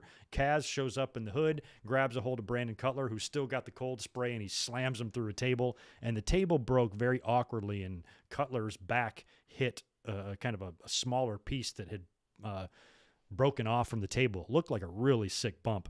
So he's taken out. You get Matt down in the ring again to be pinned. There's a new ref coming out there. He's pinned for a matter like 20 seconds in the ring. New ref finally makes it in there, but Nick Jackson pulls out the referee in the nick of time. Then Eddie Kingston busts out the thumbtacks. We get a top rope Hurricanrana onto the tacks, I believe onto Penta there from one of the Bucks. They did the deal. I've never seen it done before. They picked up a handful of tacks and threw it in the dude's eyes. That's a pretty cool spot. A couple guys got thumbtacks thrown in the eyes, and then the finish saw Penta taken out with a handful of tacks, and he's disposed of. They take another handful of tacks, place them inside the mouth of Eddie Kingston, hit him with a double super kick, and that's your finish. Young Bucks retain in just a hellacious match, and it's always good to see the Young Bucks go out there and work that a little bit more of a hardcore style, to try to get that respect from that portion of the audience that don't think they can do it like that. And it was a pretty good match, not one that particularly surprised me. Didn't think they dropped the belts here, but good in terms of just being being an all over the place street fight. And another thing I liked about it is that if you notice with AEW, a lot of times they tend to really, really overbook these matches, have 9,000 people come out. They limited it here to just the Good Brothers and Kazarian, I believe, instead of bringing out the whole goddamn locker room with 4 debuts and the lights going out and all that stuff. So they kept it a little bit more simple than they normally do, and I think the match benefited from it. And overall, Road Rager was an excellent show. It was really good. So I can't say enough good things about it. A couple of spots, a couple of things on the show wasn't great, like the Guevara and Spears stuff, not my favorite. But for the most part, they're back on the road, and looks like they mean business now. All around good stuff from AEW. Here, let me see what Transferring Heat has to say about Dan Lambert. He's my new hero. He is involved with MLW. Okay, this isn't his first time in wrestling. He also has said in the past that Amanda Nunes might one day get into wrestling. That's right. She was at ringside, right? In past interviews. Okay, I'd never even heard of the fucker before. So he has been in wrestling a little bit with MLW. Okay, that's good to know. That's good to know. Yeah, he cut a hell of a promo. That's why I figured, I'm like, whoever this guy is, he's got some sort of background or something. You know what I mean? So some people say that AEW Dynamite is pure garbage. What are my thoughts on that? I don't have any thoughts on that because I would never spend time on commenting on something so fucking ludicrous. No, you have people that are anti-AEW, want them to fail and hate them and shit on everything they do even when it's good. But those are the people you can't give your time to because they're clearly stupid. So I ain't spending any time. I'm not going to change their mind. People that thick, might as well talk to a brick wall. Don't really care. WWE is as stale as a Triple H promo. Yeah, they kind of, or a Triple H promo, they kind of are. Oh, sorry, Diet, you didn't see that video earlier. You've been working like a madman. That's good. Yeah, WWE, man, it's rough. You saw the big rating they did today, 1.4 something, lowest all-time rating. Now, you have to take into account it was also July 5th, day after a big holiday in the States. Holidays always do a number on the ratings, but even more so now when things are already bad and we're nearing the end of this Thunderdome and WWE's just kind of treading water. They're phoning everything in until we get those fans back and we get to Money in the Bank weekend. That's why I think I'm probably not going to be up here to do a review this Monday. We'll do something else, or I'll do something the next day. There's really not a point for me to sit through 3 hours, a 3-hour blob of content like we talked about earlier, to review that this week when it's going to be a taped show, and all it's going to do is set up Money in the Bank. So we'll be up a different day of the week. We'll do a big Money in the Bank predictions video and things like that, but I just really don't want to spend any more time on these shitty Monday Night Raws.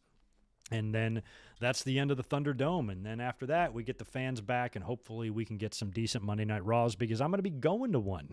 I'm going to the Monday Night Raw after SummerSlam here in San Diego. I'm going to be at SummerSlam as well, by the way, in Vegas. We'll start talking about that as we get closer. But the following Monday here in San Diego, they're here for Raw. So we got tickets and we're going. So if you live in the San Diego area, hit me up. We'll have a beer, and it should be fun. But I hope that show is good and it doesn't suck. And WWE starts getting their act together, because if I'm sitting through Raw every week, now I'm going to pay to go to it. What is wrong with me? Am I high? Well, yeah, but still, it's questionable decision making by me, and I've already paid for the ticket, so I have to go. Yeah.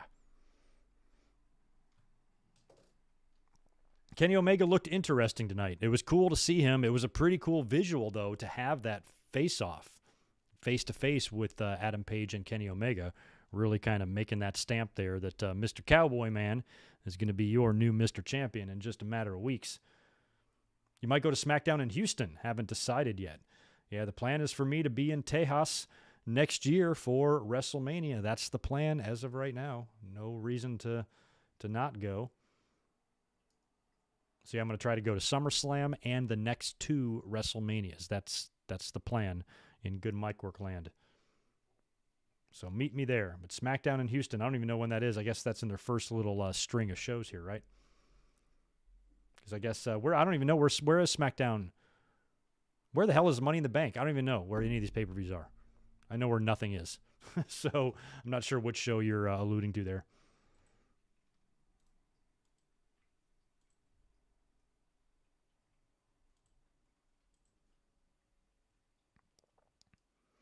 Yeah, transferring. I didn't realize how bad Twitter was losing their minds over the Britt Baker promo. I thought it was good.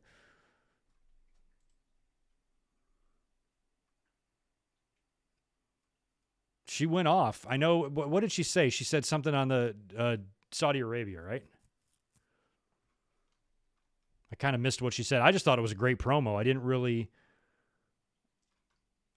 hear. Okay, here it says, you can have your blood money maybe next week. AEW will run in Saudi Arabia. Okay, I didn't even catch that.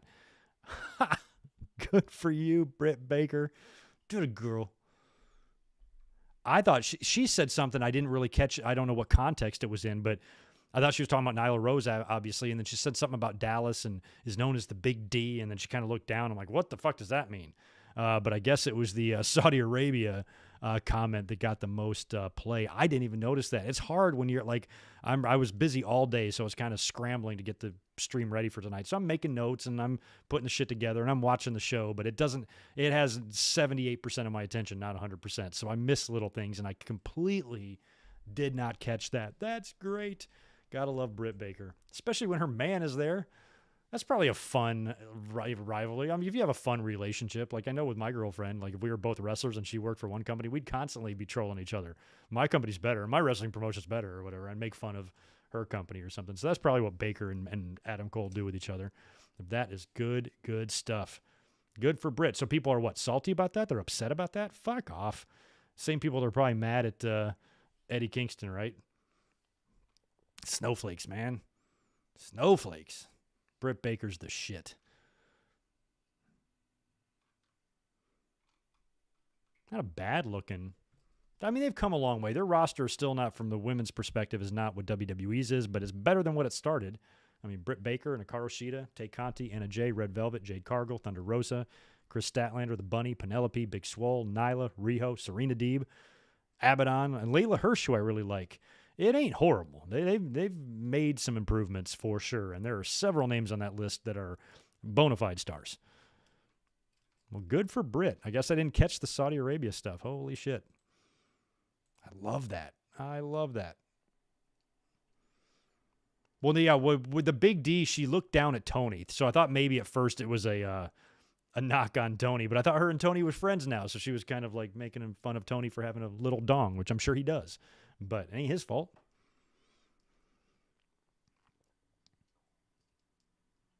I have no idea WWE's taping schedule. I know they've got a bunch of cities hammered out, one of which is San Diego.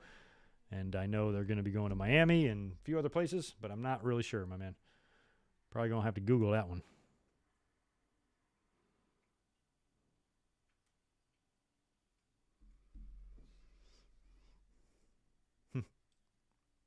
AEW is always taking shots. They're not always. They're not unless if you just watch wrestling, they're not taking really any more. Like in the Monday Night Wars, they're doing shit left and right on TV, on the mic, and all sorts of stuff. It's not even that bad. It's not even that out of the ordinary. Saying one thing in a promo on every show, it's nothing. That's not obsessive or anything like that. It's just taking shots. It's all in good fun. And unfortunately, wrestling fans just don't know how to have any fun. How the hell do you think you compete, You got to do it. As long as it's not in bad taste, as long as it's not to the point where one company is becoming overly obsessed with the other. And they're not even close to that, at all. So, yeah, the more shots they take at WWE, the better. And I hope WWE sends them back. Send them back. You know it. Yeah, Adam Cole. That's the one thing she might have screwed over poor Adam Cole, because he's going to be booked for the next Saudi Arabia show for sure. They're just going to decide, you know what? We want to have some NXT talent there. Sure, you do, WWE. Let me guess. Who do you want? Adam Cole, right? What a shocker. With the Saudi Arabia people want to see Adam Cole. He'll probably get a huge fucking pop. Maybe he'll take Britt Baker with him. That would be fun. Yeah, Swole and Alexander, I'm aware of most of the couples across AEW. Oh, interesting, Deshaun. Next week's Raw, let's review July 12th, 1999. It would be the same date.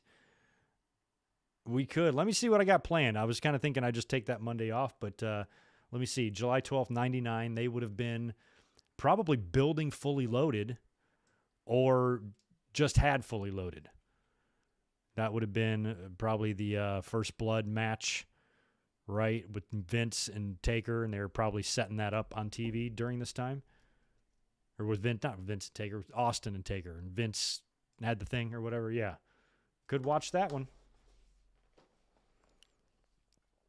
Yeah, Adam Cole is Shawn Michaels reborn. That's why I think Adam Cole should just stay in NXT. I mean, eventually, at some point, I'm hoping we won't have to wait too long, but eventually NXT will get back on the road, and it will be nice to once again have a true takeover crowd. You know what I mean? Like a real jacked, sold out, salivating, drooling fucking crowd, just ready for good stuff. I miss that. I miss the AEW, or I miss the NXT atmosphere of those fans and that takeover audience and stuff. And I think they're going to be hanging out in the Capitol Wrestling Center for a bit, but hopefully they'll get they'll get out to some bigger arenas, at least for the takeovers.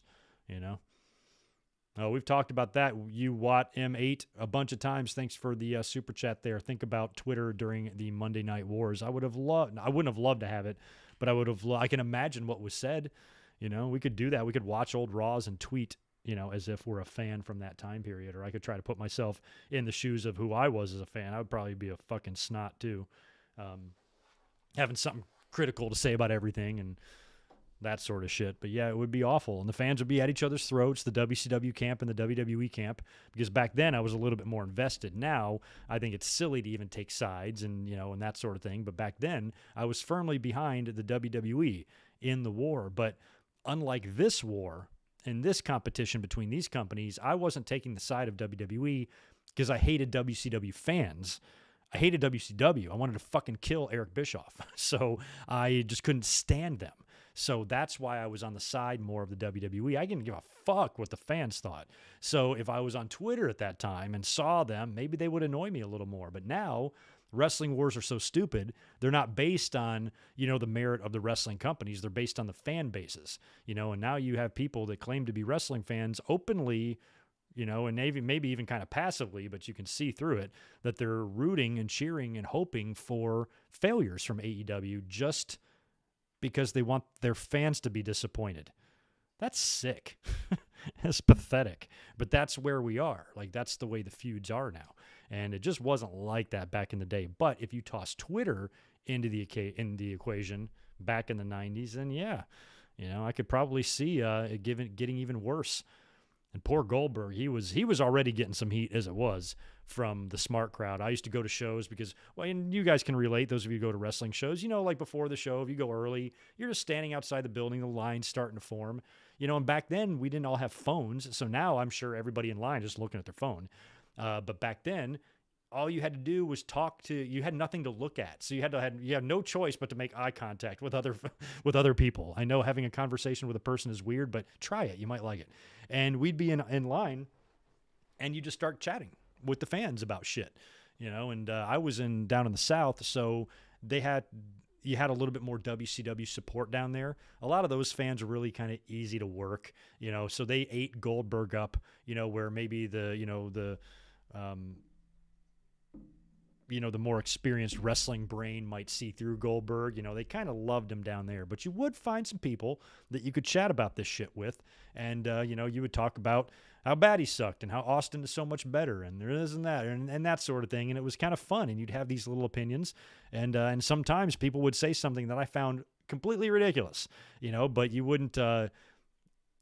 you just talk to them. You wouldn't start, yeah, fuck you idiot. That would never start. Even if you had disagreements, it would never even lead to any sort of verbal argument or screaming or certainly no fist fight. It was all just talking wrestling, a bunch of nerds talking about wrestling. That's it. But on Twitter, people are a lot tougher, behind their keyboard, when they're greasy, pimply asses living in their mom's basement, they're awfully tough. But, when you're in the crowd, you can talk about these things and have these disagreements. And I remember that. It was really common. And I remember a few people, we would make fun of Goldberg. It was fun when you found someone that would make fun of Goldberg with you. It was fun. Hey, you want to make fun of Goldberg? You do? Sweet. Where do you want to start? There's lots to start with. I was very anti-Goldberg back then because I just thought he was a ripoff, But I wasn't really right in that. Goldberg made his own way. Goldberg's a legend. But back then, if we would have had Twitter, it would have been harder for him, I think. especially if the fans had the level of knowledge they have now. If they had that back then, which was starting to get to that point. You know, the internet was now in full swing and people knew shit and everything, but still not to the point that you do now. And now you get a notification on your phone, you know, from a wrestling website if so-and-so has been spotted backstage at Raw or SmackDown or Dynamite, you know what I mean? Where back then there was no way to really know that unless you actively search that information out. So it's just different. Why is wrestling dumb? I don't know. It's always, I guess, been a little bit dumb, but I've always loved it. Oh, you know what? I meant to do this earlier on in the show. I hate to say it this time of the podcast since I'm going to be signing off in a few minutes, but I want to wish let me find the Twitter page. I want to wish our friend James Vanderbeek.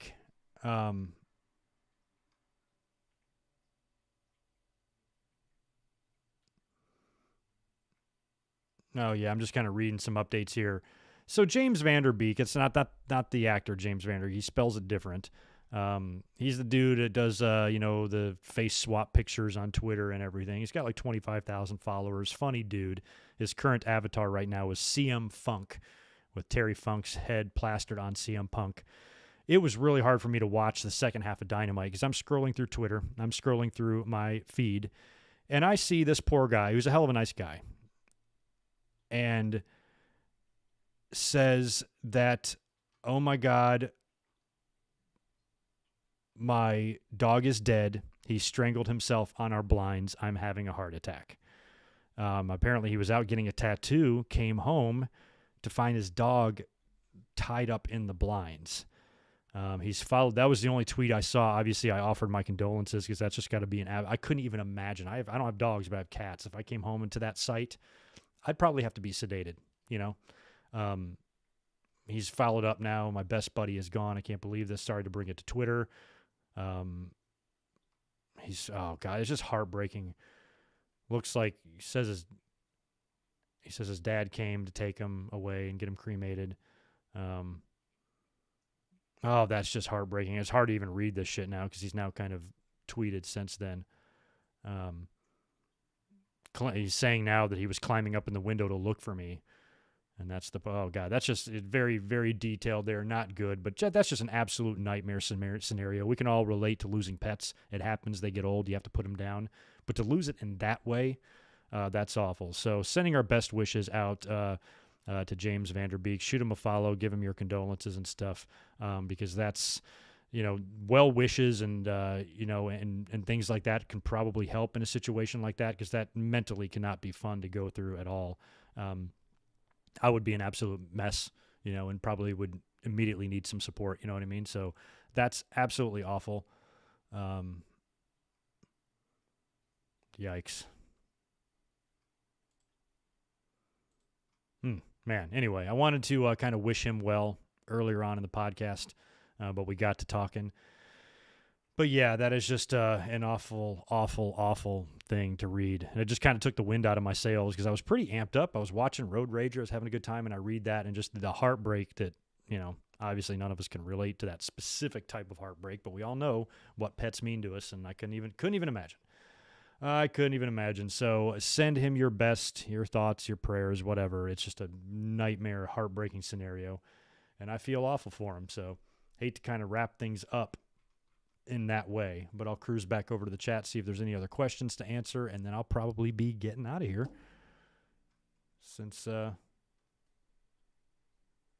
we've been talking for a while.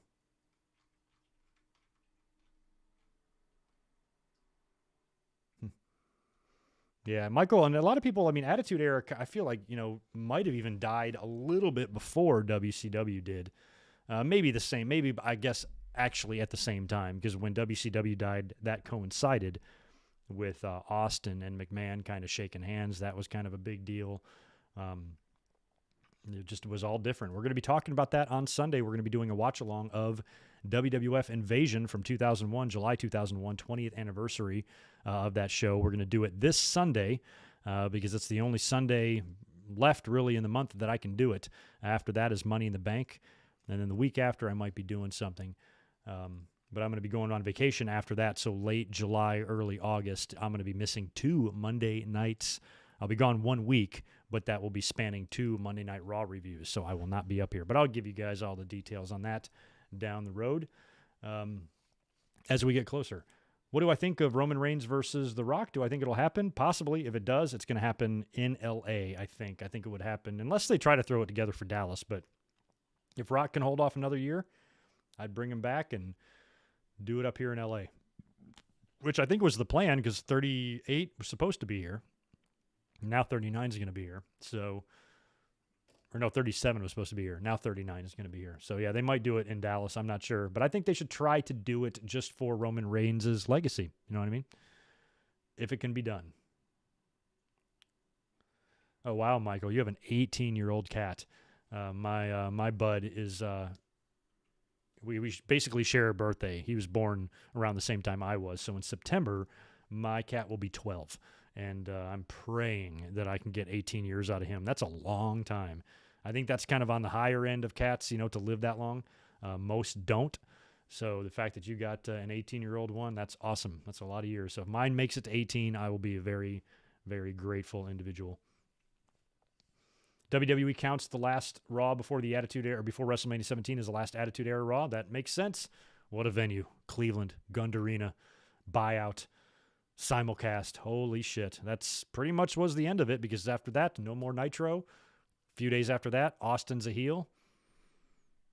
Rock is suspended after the cage match they would do the next week. And we were in a whole different era. Put the belt on the Miz. Charlie, what are you drinking, man? Anyway, all right. Well, I think that's going to do it for tonight. We didn't have a huge audience in here, but we never seem to for AEW shows. But we had a lot to talk about. I didn't want to wait and try to get into this stuff this weekend because we had Terry Funk, and we had Jimmy Uso, and we had Great American Bash, and we had Road Rager, and we had Aleister Black, and we had all this great stuff to talk about tonight. So I wanted to make sure we got it all in. Thank you very much for being here. And I will be seeing you guys, I guess, this coming Saturday. We'll be up here for a small SmackDown recap. We'll discuss any other wrestling news. By then, we might have a little bit more information on Jimmy Uso. So it probably won't be a terribly long video on Saturday, but we will be up here doing something. And then on Sunday, we'll watch Invasion together. So thank you for being here. You guys take care. And we will catch you in just a couple of days. Y'all be good. Peace.